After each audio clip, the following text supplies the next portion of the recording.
From KSAT 12, the news at 5:30 starts right now. San Antonio police say a man and woman are dead in what they're calling a murder-suicide. SAPD was called for a welfare check this morning at an apartment complex on Jones-Maltzberger near Sonterra. When they got there, they tried for hours to talk with that man, and after a few hours, they say they entered that apartment to find both the man and the woman dead. Police say the man killed the woman before taking his own life. Officials have not determined their relationship yet, and we still don't know their names or ages. Another man is dead after a standoff this morning on the southwest side of town near Kelly Field. This one started at the Gateway Residences at Port San Antonio. Police say they got a call around 3 this morning and they found a domestic violence situation. A man holding a woman against her will with a gun. That woman thankfully able to safely get out of the building. After that, the man later came out with that gun and took his life in front of police. SAPD says the woman was treated for minor injuries. Now, we want to let you know if you or anyone you know is suffering from domestic violence, there is so much help out there for you. We've created an entire web page dedicated to those resources. Scan the QR code right there on your screen. It'll take you directly to ksat.com/domestic violence. Well, the FBI is investigating another attempted assassination of former President Donald Trump. That's what they're calling it. This time, shots were fired in the former president's vicinity while he was golfing at his course in Mar-a-Lago. The Secret Service fired at the suspect, and that person's now in custody. CNN reports an AK-47 style gun was also recovered near the course. President Joe Biden and Vice President Kamala Harris have been briefed on that incident. Well, the League of United Latin American Citizens are once again protesting Texas Attorney General Ken Paxton over what they say are his efforts to try to keep Latinos from voting. This morning, they stood in front of City Hall before moving to Market Square to host a voter registration event. They say this all started when Ken Paxton's office raided the homes of several Democrats and LULAC members as part of what Paxton says is an ongoing election integrity investigation. The raid included an 87-year-old volunteer who helps seniors register to vote. Protesters today say they do this to educate the next generation of voters about their own civil rights. And it's up to us as parents, it's up to us and our Latino community to educate our kids, educate them in the schools, educate what this country is for. The democracy, to teach them about our heritage, our history, our cultura. Paxton has said in a statement that, quote, "We are completely committed to protecting the security of the ballot box and the integrity of every legal vote," end quote. The Attorney General's office will be in court on Monday, tomorrow, for a lawsuit it filed against Bexar County regarding a voter registration program. A sport that sends a soccer ball up to 35 miles per hour. 28 San Antonio athletes with disabilities got a special power soccer clinic from a Team USA member. Devin Karp was at their practice this morning. Players telling him the unique and accessible sport is so important for this community.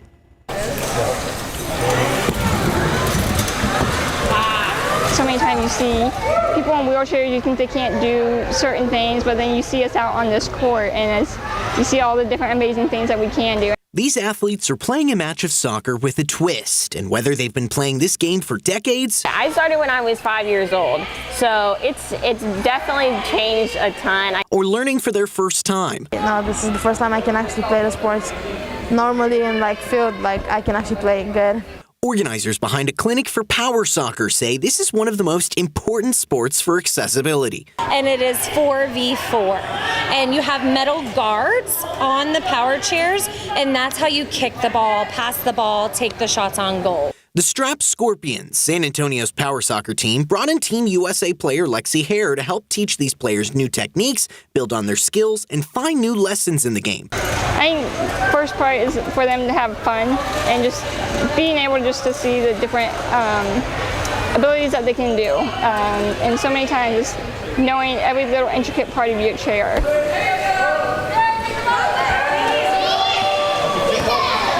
It's all under Morgan Sports STRAPS program. That stands for South Texas Regional Adaptive and Paralympic Sports, giving people with disabilities a way to stay competitive.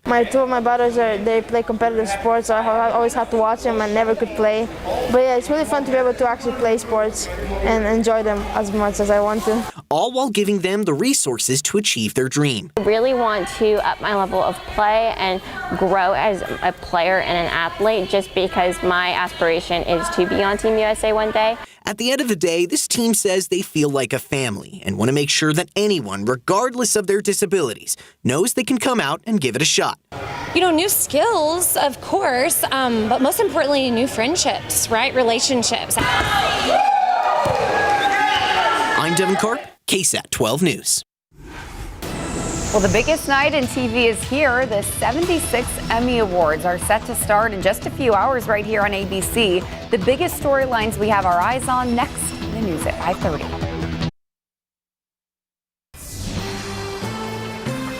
The 76 Emmy Awards are about to kick off in Los Angeles. Hollywood's biggest stars will grace the red carpet. This year's award show celebrating a year of firsts. ABC's Jacqueline Lee is at the Peacock Theater.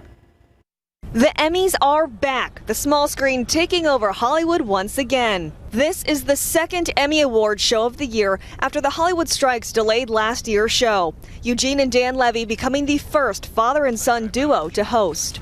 Lower all expectations and plan to be pleasantly surprised. ABC's Robin Roberts sitting down with comedy legend Carol Burnett. Carol Burnett, ladies and gentlemen. Who earned a nomination for Outstanding Supporting Actress in a Comedy Series for her role in Apple TV Plus series Palm Royale. If she wins at age 91, she would be the oldest woman to take home an acting Emmy. Is there anybody that you are looking forward to seeing? Everybody. You know, I'm a stargazer. FX's Shogun has already set a record for most Emmys for a single season of a series. War is coming. After taking home 14 Creative Arts Emmys last weekend, and it's expected to surpass that tonight, besting the competition with 25 nominations. I think about you too much. FX's The Bear receiving a record-breaking 23 nominations, the most ever for a comedy series in a single year.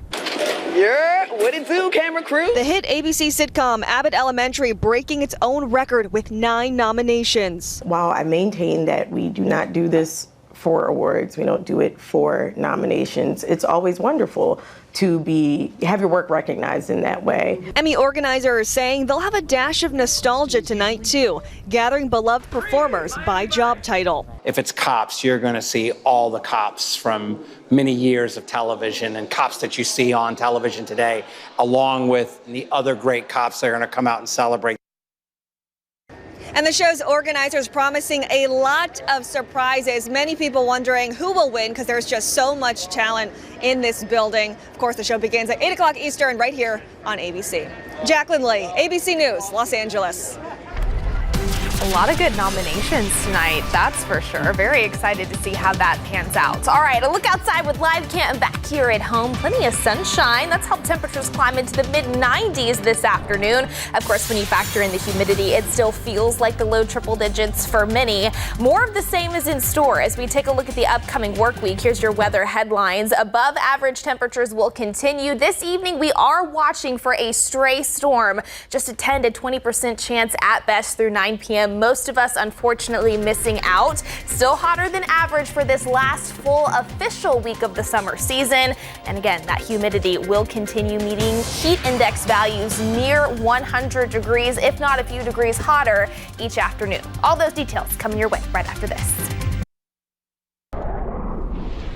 While we're looking a little bit at the radar, we're not super excited, but there's nothing else to look at. So let's just focus on that. There's nothing else to look at except for hotter than average temperatures. Courtney is exactly right. Yes, it's a very, very small chance. More of us than not, unfortunately, not cashing into any rain today, but we do have a 10 to 20% potential in the forecast through 9 p.m. this evening to see if we can't find an isolated stray shower develop or even a storm well off to our northeast. Venture in, survive the journey to parts parts of our area. You can see right now we did manage to find a few isolated showers out there in Atascosa County, just to the south of Pleasanton, over the past hour or so, but for the most part, south central Texas is quiet and dry. Again, we have plenty of sunshine out there right now here in San Antonio. But take a look off to our northeast near College Station, just past through Waco, approaching the I-35 corridor. A little cluster of storms developed off of a stalled frontal boundary. It is possible that an isolated one of these storms tries to work its way into our far northern and eastern counties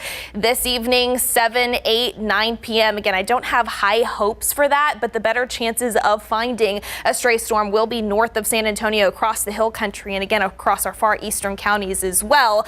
Then after that, we just have a 10% chance in the forecast. Looking ahead to our Monday, mostly sunny skies expected throughout the first half of the day. Then by 4 or 5 p.m., that 10% chance returns. But again, coverage is expected to be very limited. And even looking ahead to the upcoming week, more of the same is in store. Little to no rain in the forecast, minus an isolated 20% potential as we look ahead to next Sunday, 7 days from now. So that stalled boundary, again, well off to our northeast, not really going to affect us here in south central Texas. Our focus now is on that high pressure system off to the west. Watch what happens as we advance this on in time. A look at the upper level pattern when it comes to the next 7 days. High pressure will continue to work its way farther off to the east, moving over the state of Texas.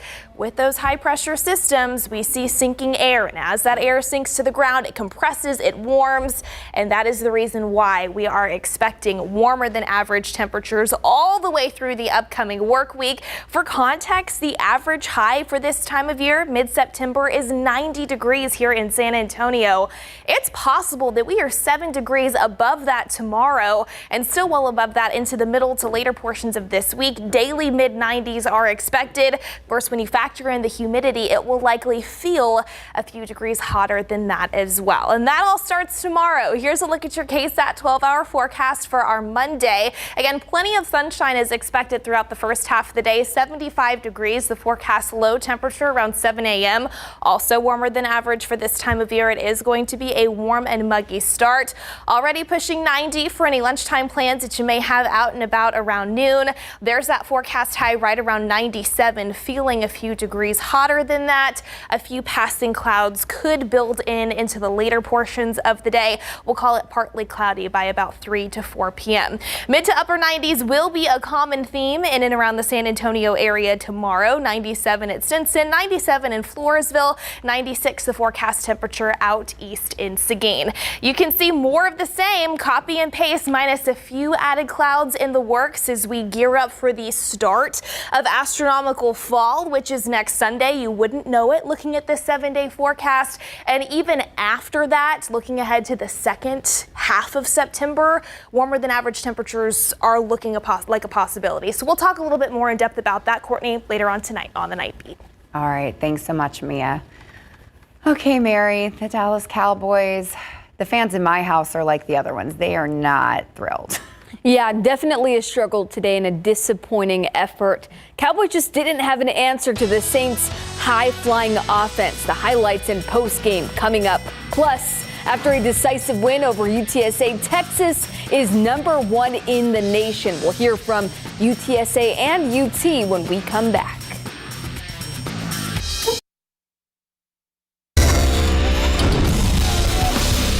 The 1-0 Dallas Cowboys welcome 1-0 New Orleans to AT&T Stadium on a 16-game winning streak at home in the regular season. But will that streak end given what we saw from the Saints in Week 1, putting up 47 points on Carolina? New Orleans up 7-3 in the first quarter. Derek Carr steps up, finds Rashid Shaheed deep, and Shaheed outruns the Dallas secondary for the 70-yard touchdown. Second quarter, Saints possessions have been efficient and effective. Quick pitch to Alvin Kamara, and Kamara makes a house call, 57-yard touchdown. Wow, makes it 21-6. Cowboys would finally find the end zone soon after. Dak Prescott to CeeDee Lamb. Lamb off to the races. Lamb's first touchdown of the year is a 65-yarder. Saints led 35-16 at halftime. Second half didn't go much better for the Cowboys as New Orleans looked unstoppable on offense, despite Jalen Tolbert making a couple of big plays like you just saw. Dallas's first possession of the half ended in Brandon Aubrey kicking his 4th field goal of the game, and that'd be the last time the Cowboys would put points on the board. And the final from Arlington, 44 Saints, 19 Cowboys. Dallas suffers its first loss of the season. And there are your passing, rushing, and receiving leaders for both teams. A productive day for Kamara, to say the least. Now, coming up tonight, Sunday Night Football, Chicago versus Houston at NRG Stadium. Caleb Williams going up against the reigning Offensive Player of the Year, C.J. Stroud. This one kicks off at 7:20. We'll have the highlights and post-game of the action tonight on Instant Replay. The Texas Longhorns are now ranked number 1 in the nation after their 56-7 win over UTSA yesterday. Our Nick Mantis was in Austin covering the Week 3 action at DKR. And Nick, this loss for the Roadrunners was pretty much already written before UTSA drove up I-35. Yeah, Mary, I mean, it would be silly of us to say that we didn't see this coming. I mean, UTSA is coming into the house of the second-ranked team in the land, who's put up a combined 83 points on its first 2 opponents. And even when Quinn Ewers goes down, Arch Manning just steps in, rushes for a touchdown, throws for 4 touchdowns, and has 223 passing yards. And when Jeff Traylor was asked whether or not back-to-back losses are going to help his team play a little angrier moving forward, he very passionately told us, it doesn't really work like that. It's just not that simple, people. I mean, if it was that simple, I'd take a freaking taser gun and I'd just taser all of them in their butts and get them pissed off. And we go out there and play hard for about one play, and it gets back to your practice and what your training's like and what are you doing all the time. It's just not that simple. Y'all don't want to hear it. I get it. Y'all are media. Y'all need to get all over my tail right now. I totally get it. But it just takes time, and it takes a lot of time, and y'all ain't got time for it, man. Y'all can change channels and go to another team. I get it. We're going to be working when y'all change the channels. And when y'all turn it back, Roadrunner's going to be a lot better at some point. Just don't know when. Another interesting part of the post-game press conference was that linebacker Jamal Liggett was asked whether or not he had spoken with former Roadrunner, now Texas Longhorns defensive end Trey Moore. And Jamal just looked at us and just goes, no. From Austin, Nick Mantis. Back to you, Mary. Yeah, enemies, not friends. Thank you, Nick. Well, Texas jumped Georgia for the top spot in the nation after the Bulldogs barely escaped Kentucky 13-12. Now the question is, when will Texas Heisman frontrunner Ewers be back from his strained oblique? Right now, he's week to week and is expected to miss next week's game at Louisiana Monroe. And that brings us to our instant replay poll question for tonight. Can Texas win a national championship without quarterback Quinn Ewers? Vote now at ksat.com/sports/poll, or you can use the QR code that you see right now on your screen. And we'll have the results at the end of Instant Replay tonight. The first ever national champions in Our Lady of the Lake University's history were honored on campus this afternoon.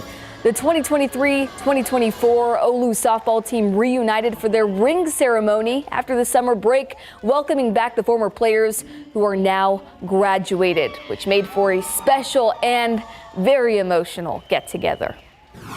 It's honestly great, and I'm feeling a whirlwind of emotions just because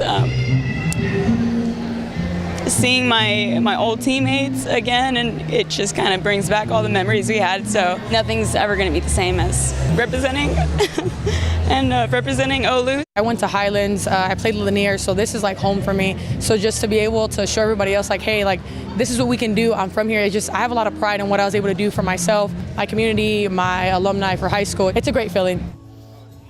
Ah, such a great moment. All right, now back to that poll question. What do you think, Courtney? Can they do it with Arch if Quinn doesn't come back? I think we're getting ahead of ourselves, Mary. I think we don't need to think that way. But I'm very impressed with Arch Manning. I think we all were. So let's just one step at a time. Nobody get ahead of ourselves. That's just me. That's just me. That's the way I'm thinking. But yeah, I think we can do it either way. I'm a little biased. All right, thanks, Mary. I hear Mia laughing. Don't you laugh at me. Sorry. I'm trying to be cautiously optimistic, okay? She's doing great. She's doing great. Y'all know me. That's how I work. We'll be right back. All right, 93 degrees right now here in San Antonio, feeling like 95 with some of the humidity in place. If you're stepping out for any evening plans, it will be warm and muggy with those temperatures gradually falling through the 80s, especially after the sun goes down. Just a 10% chance for a stray storm through 9 p.m. and again tomorrow afternoon. The big story this week, Courtney, going to be that above average heat. Not thrilled at all. Me neither. Thanks so much for watching, and make sure you tune in after the Emmys. There we'll have the night beat.